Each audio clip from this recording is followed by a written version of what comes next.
오늘 하나님께서 우리에게 주신 말씀은 마태복음 16장 13절에서 20절의 말씀입니다.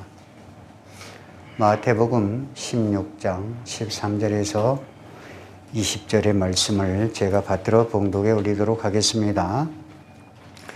예수께서 빌립보 가이사랴 지방에 이르러 제자들에게 물어 이르시되 사람들이 인자를 누구라 하느냐?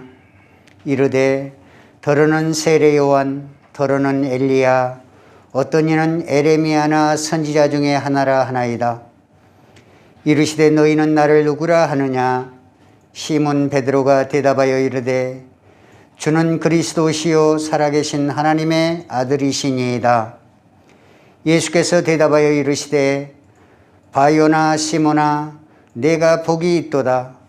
이를 내게 알게 하니는 혈육이 아니요 하늘에 계신 내 아버지시니라. 또 내가 내게 이르노니 너는 베드로라.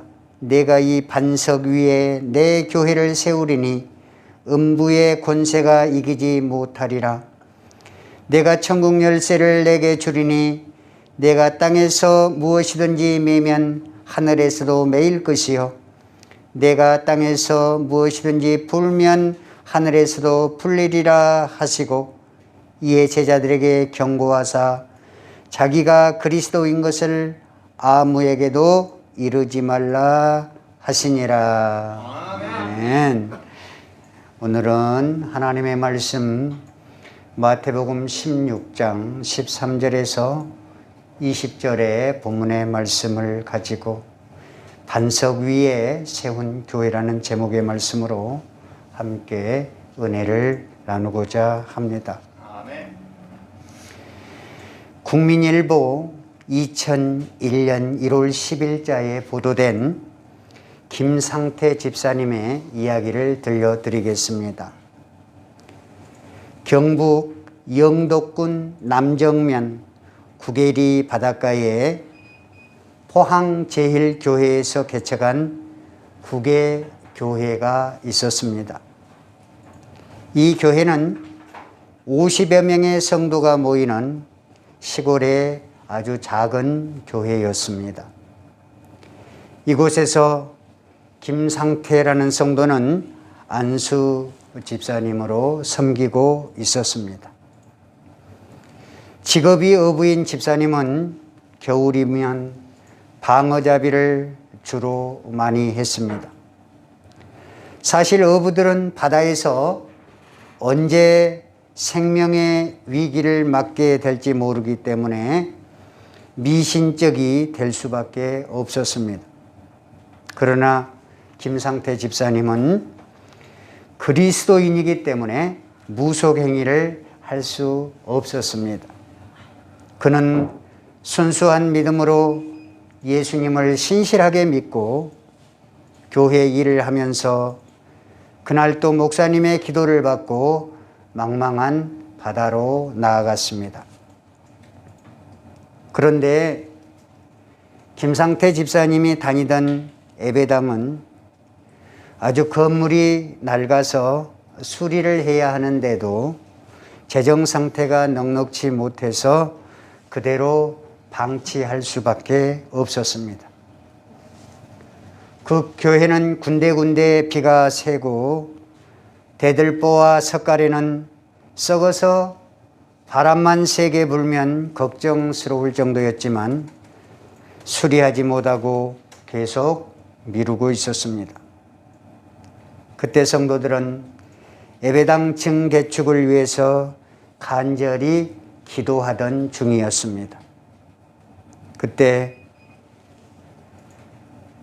그해 12월에 김 집사님은 바다에 나가기 전에 목사님의 기도를 받으면서 이번에 방어잡이가 잘 되게 되면 그것을 팔아 제가 교회 증개축을 할 것입니다. 이렇게 말을 했습니다. 집사님의 소박한 꿈이 너무 감사해서 구계교회 목사님 역시 이번 추로에 큰 기적이 일어나게 해달라고 간절히 기도를 해 주었습니다. 그리고 12월 14일 김 집사님의 오망에 큰 기적이 일어났습니다. 예수님의 제자들이 예수님이 던지라고 한 그곳에 그물을 던지자 그물이 찢어지도록 고기가 많이 잡힌 것처럼 그날 김 집사님이 바다에 설치한 그 어망을 일부 건졌는데 그렇게 잡기 어렵고 비싼 방어가 자그마치 2370마리나 잡혀 올라왔다고 국민일보는 그때 날짜에 보도를 했습니다. 그때 잡은 방어는 수협에서 전량 다 사들였는데 한 마리에 16만 9천 원에 낙찰이 돼서 약 4억 원을 받았다고 합니다.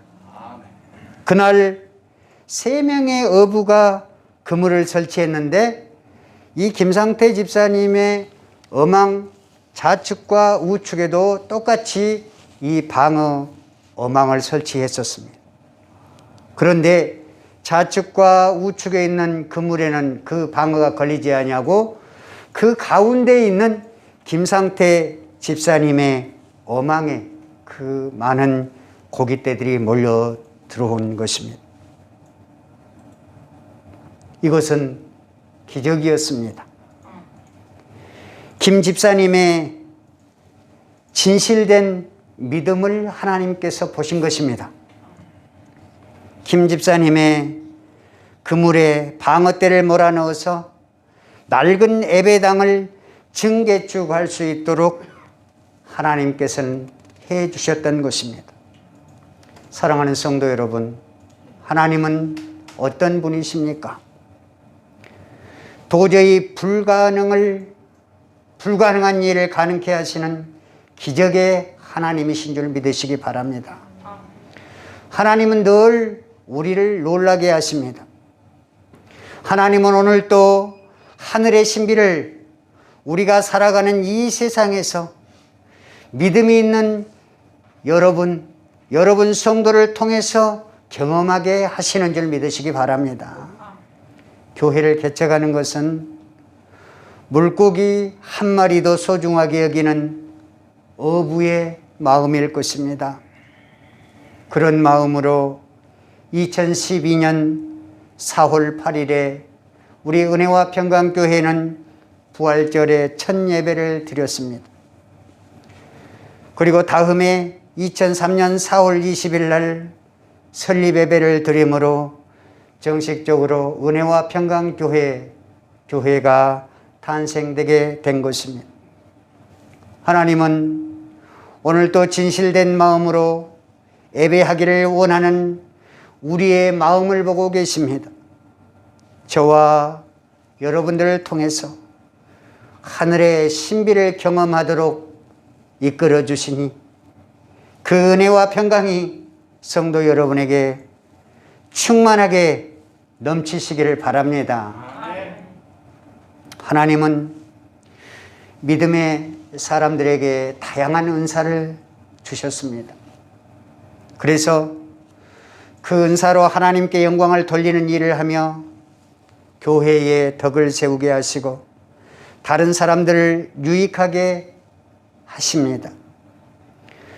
어떤 사람에게는 5달란트를 주시기도 하시지만 또 어떤 사람에게는 한 달란트밖에 주시지 않을 수도 있습니다.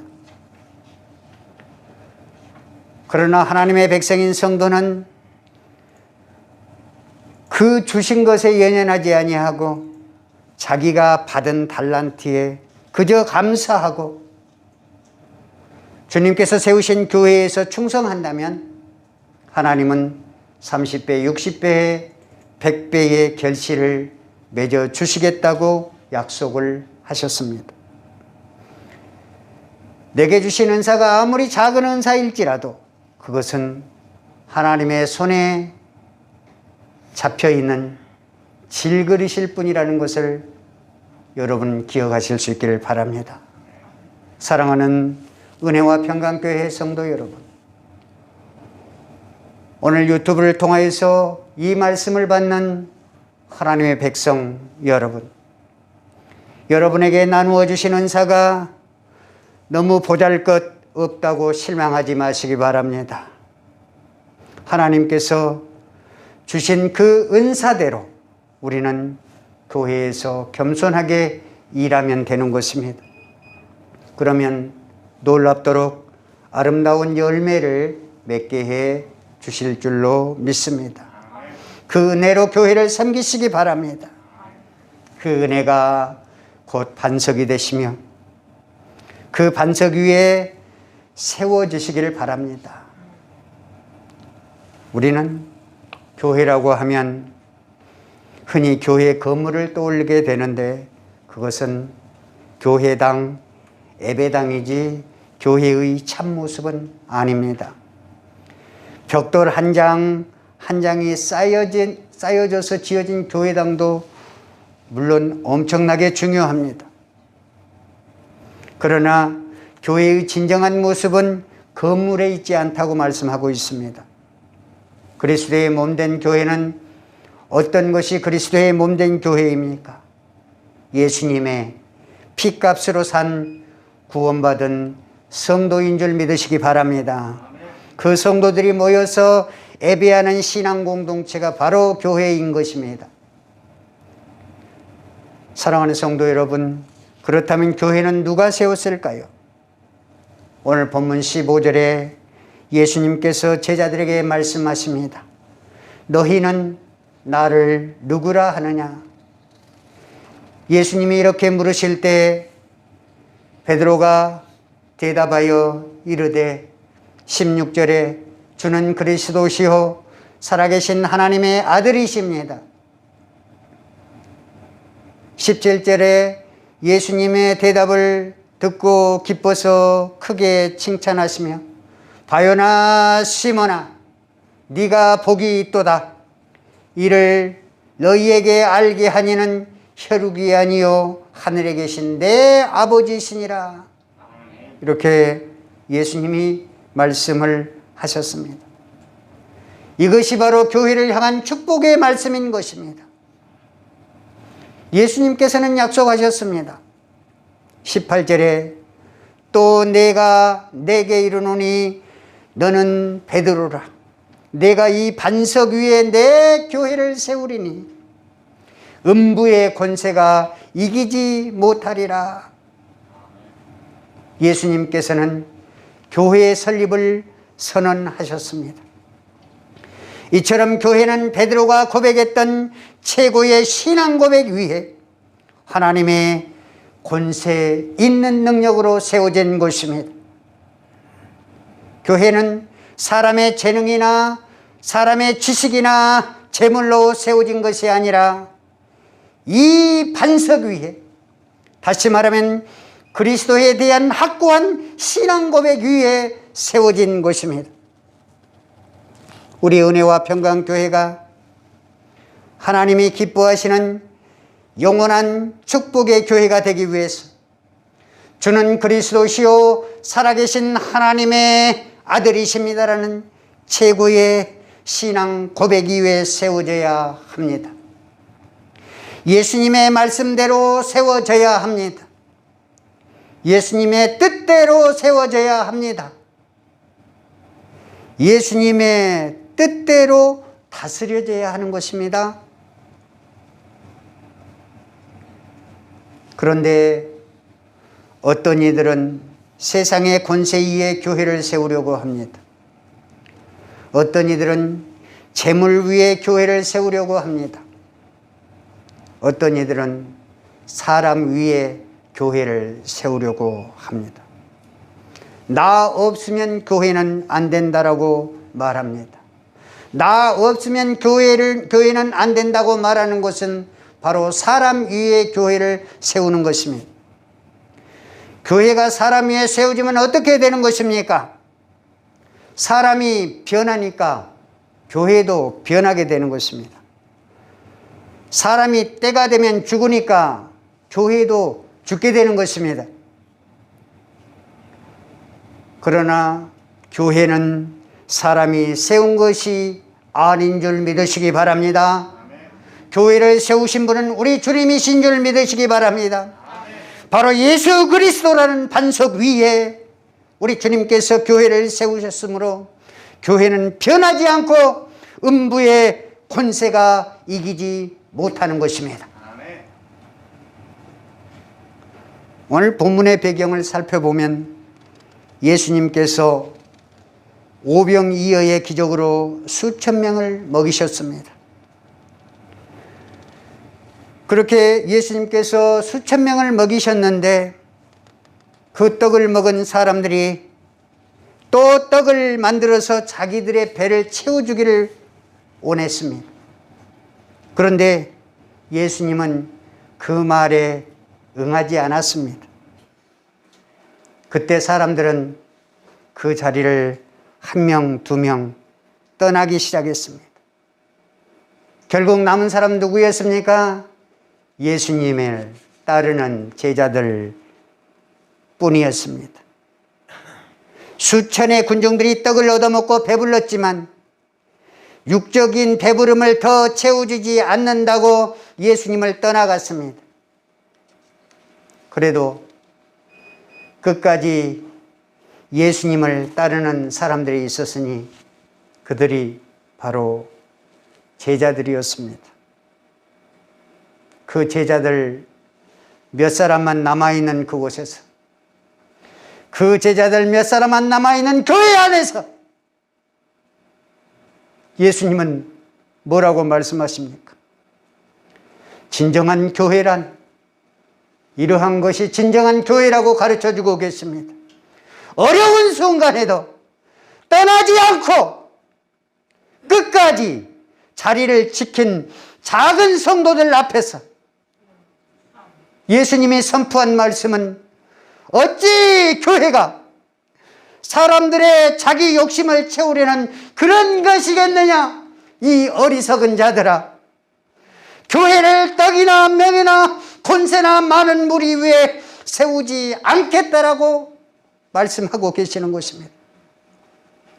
비록 12명이라는 적은 무리 위에 교회를 선포하신 것은 바로 주는 그리스도시요 살아계신 하나님의 아들이십니다라고 하는 이 참된 신앙 고백 위에만 교회를 세우시기를 원하시는 하나님의 마음이 있었기 때문인 것입니다.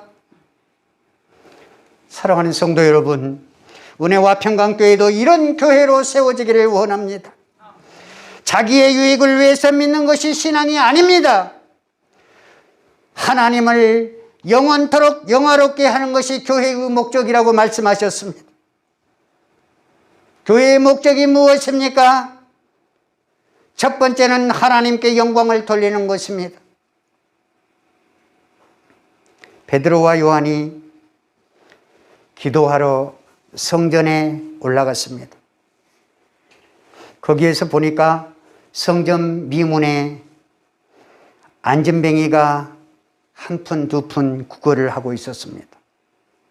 그러자 예수님의 제자 베드로와 요한이 그 안전뱅이를 물끄러미 쳐다보다가 그 안전뱅이에게 복음을 전했습니다.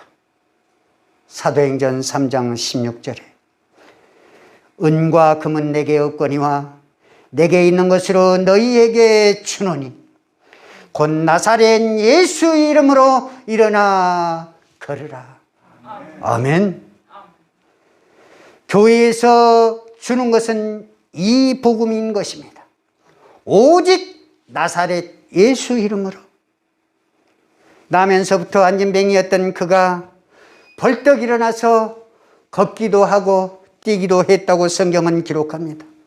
여보시오, 날 좀 보십시오. 내가 나면서부터 안진뱅이였는데 저 베드로와 요한이 나를 고쳐주었어. 이렇게 말하는 것이었습니다. 그러자 그 주위에 있던 많은 사람들이 베드로와 요한에게 영광을 돌렸던 것이 아니라 전능하신 하나님께 영광을 돌렸습니다. 내게 있는 것이 무엇입니까? 나사렛 예수 그리스도인 줄 믿으시기 바랍니다. 소요리 문답 제1문에 사람의 제일 되는 목적이 무엇이냐고 물었을 때 하나님을 영화롭게 하는 것과 그 하나님을 영원토록 즐거워하는 것이라고 말했습니다. 두 번째 교회의 목적은 무엇입니까? 전도를 통한 교회의 성장이라고 말씀하고 있습니다. 마태복음 21장 19절 말씀을 보면 예수님께서 길을 가시다가 시장했습니다. 그래서 길가에 무화과 나무를 보고 그 무화과 나무를 살펴보면서 무화과 나무 곁으로 갔습니다. 그런데 가보았더니 보기에는 열매가 있을 것으로 보였고 아주 잎사귀가 무성해 보였는데 열매가 없는 것입니다. 예수님께서 그 나무에게 뭐라고 말씀하셨을까요? 이제부터 영원토록 내가 열매를 맺지 못하리라. 사랑하는 성도 여러분, 무화과 나무가 존재하는 목적이 무엇일까요? 바로 열매를 맺기 위함입니다. 오늘날 교회의 존재가 무엇일까요? 전도에서 성장시키고 열매를 맺게 하는 것입니다. 이것이 바로 예수님께서 우리에게 주신 명령이기 때문입니다. 복음의 선포는 우리가 감당해야 할 사명입니다. 사명은 의무를 포함하고 있는 것입니다. 교회의 지체가 된 우리는 하나님께서 우리에게 주신 달란트를 가지고 세상 속으로 나아가야 합니다. 그리고 그곳에서 복음을 전하고 또 전해야 합니다. 디모데후서 4장 2절에 바울 사도는 말씀합니다. 너는 말씀을 전파하라. 때를 얻든지 못 얻든지 항상 힘쓰라. 이렇게 복음 전도에 대해서 정의하고 있습니다. 그러면 우리가 이 복음을 어떻게 전해야 되는 것일까요? 우선은 이 말씀을 전해야 합니다. 로마서 10장 17절의 성경은 기록하기를 믿음은 들음에서 나며 들음은 그리스도의 말씀으로 말미암았느니라 이렇게 기록했기 때문입니다. 하나님의 말씀은 영이요 생명이라고 주님께서 말씀하셨고 살았고 운동력이 있다고 히브리서 4장 2절은 말씀하고 있습니다. 주님의 복음은 썩지 아니할 씨라고 말했습니다. 우리는 이 말씀을 들을 때에 영적인 믿음이 싹 트는 것입니다. 그런데 예수를 믿으라고 전하면서 자기 자신의 모습이 엉망이 되어 있는 모습을 보여주면 어떻게 되겠습니까? 도리어 세상에서 나를 손가락질하고 도리어 욕을 얻어먹을 수 있게 되는 것입니다. 그러므로 가장 힘 있는 전도는 말씀으로 채우고 내 행동으로 보여주는 것입니다. 그래야 아름다운 열매를 맺을 수 있습니다. 세 번째 교회의 목적은 세상에서 빛과 소금의 역할을 감당하는 것입니다. 갈수록 교회는 세상 사람들의 비난을 받고 있습니다. 왜 그럴까요? 세상에서 빛과 소금의 역할을 감당하지 못하기 때문에 그렇습니다. 교회가 교회의 기능을 상실하고 있기 때문인 것입니다. 교회가 세상과 짝해서 자기 목만 챙기려고 하기 때문에 그렇습니다. 교회가 세상의 어두운 것을 찾아가고 그것을 비추는 빛이 되어야 하는데 그러지 못하기 때문에 그렇습니다. 교회가 소금 같은 역할을 하라고 하는데 과다한 소금만 뿌리기 때문에 그렇습니다. 우리가 김장할 때도 그렇지 않습니까? 소금을 적당하게 넣어서 배추를 절여야만이 그 간이 잘 배어서 맛있는 김장김치가 되는 것이지 무조건 소금만 많이 넣는다고 되는 것은 아닙니다. 누가복음 8장 16절에 예수님께서 말씀하십니다. 누구든지 등불을 켜서 그릇으로 덮거나 평상 아래 두지 아니하고 등경 위에 두는 것은 들어가는 자로 그 빛을 보게 하려 함이니라 그랬습니다. 마태복음 5장 13절에 예수님께서 말씀하시기를 너희는 세상의 소금이니 소금이 만일 그 맛을 잃으면 무엇으로 짜게 하리요? 후에는 아무 쓸데없이 다만 밖에 버리고 사람에게 밟힐 뿐이니라. 소돔과 고모라가 멸망한 이유도 의인 10사람이 없기 때문에 멸망했다고 했습니다. 예수님을 믿는 사람들은 세상에서 빛과 소금의 역할을 잘 감당해야만 하나님의 임박한 진노로부터 민족을 구할 수 있을 것입니다. 사랑하는 성도 여러분, 그러면 우리는 어떻게 해야 되는 것입니까? 골로새서 1장 23절에 바울의 고백과 같이 내가 이제 너희를 위하여 받는 괴로움을 기뻐하고 그리스도의 남은 고난을 그의 몸된 교회를 위하여 내 육체에 채우노라. 이 믿음으로 나아가실 수 있기를 바랍니다. 그리스도께서는 이미 고난을 받으셨으나 그의 백성들 가운데에서 지금도 고난을 받고 계신다는 것을 믿으시기 바랍니다. 그리스도의 남은 고난은 누가 받아야 되는 것입니까? 아직도 우리가 그 고난을 대신 받아야 한다는 것입니다. 은혜와 평강교회가 감당할 고난이 아직 세상에 남아있음을 기억하시고 끝까지 사랑을 실천하는 성도가 되실 수 있기를 바랍니다. 사랑하는 성도 여러분, 반석 위에 세워진 교회는 요동하거나 변하지 않습니다. 야고보서 1장 6절에 성경은 말씀합니다. 너희 믿음이 마치 바람에 밀려 요동하는 바다 물결 같으니 가깝거나 멀거나 올라가거나 내려가거나 크거나 작거나 이익이 되거나 손해가 되거나 오직 그리스도의 반석 위에 세워진 교회는 흔들림이 없어야 하는 것입니다. 일본에는 높은 건물들이 많이 있습니다. 대신 낮고 튼튼한 집을 짓는 곳입니다. 미국의 맨하탄에 가면 마첼루라고 하는 102층짜리 건물이 있습니다. 더 높은 건물도 많이 있습니다. 일본은 지반이 약하고 지진이 자주 발생하기 때문에 그렇게 낮은 건물을 지으면서 튼튼하게 짓지만 미국의 맨하탄 지역은 그 집안들이 다 돌덩이로 큰 바위 덩어리로 되어 있기 때문에 높은 건물을 지을 수 있는 것입니다. 사랑하는 성도 여러분, 예수님이라는 든든한 반석 위에 교회를 세우셨으니 요동치 마시기 바랍니다. 우리 이대한 생애는 교회를 통해 이루어지는 줄 믿으시기 바랍니다. 교회 속에서 우리의 사명을 잘 감당할 때 비로소 축복의 주인공이 될 수 있습니다. 우리 모두 그리스도의 피로 사신 몸된 교회로서 사명을 다하여 하나님께 영광 돌리고 사람에게는 칭송을 받는 은혜와 평강교회 성도 여러분 되실 수 있기를 주님의 이름으로 축원합니다.